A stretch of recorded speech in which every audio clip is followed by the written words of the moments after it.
கேட்டப்பா, ஆபத்தான கதையும் கூட. என்னக்கா பூமி சூடு ஆபத்துன்னு எங்களை எல்லாம் பயமுறுத்துறீங்களா? பயமுறுத்தலப்பா, உலக நடப்ப சொன்னேன். எங்களுக்கு ஒண்ணுமே புரியல அக்கா, ஒண்ணுமே புரியல. உலகத்துல என்னமோ சொல்றீங்க, மர்மமா இருக்குதுங்க. ஒண்ணுமே புரியல உலகத்துல. அப்படியா?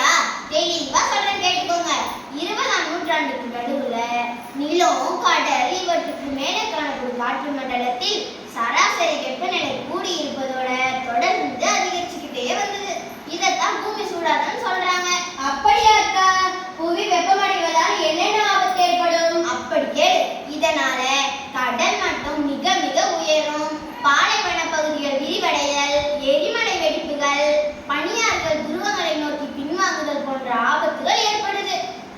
அப்படின்னா அக்கா நம்ம நாட்டுல எரிமலைகள் எங்க இருக்கு? நான் பேசுறது நம்ம நாட்டை பத்தி மட்டும் இல்ல, உலக அளவுல பூமி சூடாவதை பத்தி தான் பேசுறோம். அப்ப நம்ம இதை எப்படி ஒத்துக்க முடியும்? தீயும் நிலக்கரி புகையிலும் தொழிற்சாலைகளில் வெளிவரும் கழிவிலும் தீயும் நிலக்கரி புகையிலும் தொழிற்சாலை வெளிவரும் கழிவிலும் வெளிவரும் மீத்தேன் நீராவி பூமியை வெப்பப்படுத்திடுதே. வெளிவரும் மீத்தேன் நீராவி பூமியை வெப்பப்படுத்திடுதே. உயிரின் அழிவை பெருக்கிடுதே. உயிரின் அழிவை பெருக்கிடுதே. உயிரின் அழிவை பெருக்கிடுதே. உயிரின் அழிவை பெருக்கிடுதே.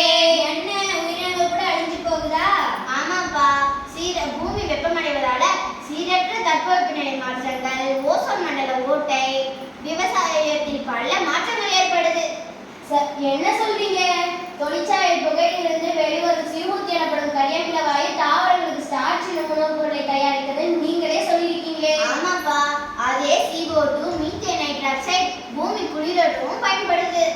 அதே நேரத்துல இவற்றின் அளவு அதிகரிப்பதால பூமி சூடாவதற்கு காரணமாகிறது. புவி சூட்டை குறைக்கிறதுக்கு வழியே இல்லையா? இருக்கு. புவி சூட்டை குறைக்கணும், வீட்டில் மரங்கள் வளர்க்கணும். புவி சூட்டை குறைக்கணும், வீட்டில் மரங்கள் வளர்க்கணும். சுரடும் மாசை நிறுத்தணும், சுகாதாரமாய் வாழணும். சுரடும் மாசை நிறுத்தணும், சுகாதாரமாய் வாழணும். பூமி சூடாகாம இருக்க பல வழிகள் இருக்கு. முதலாவதா நாம வீட்டுல பயன்படுத்தக்கூடிய நெகிழி பைய தவிர்க்கணும்.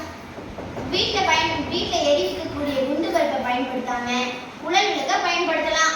இப்படி செஞ்சா பூமி சூடாவதை தடுக்கலாம்.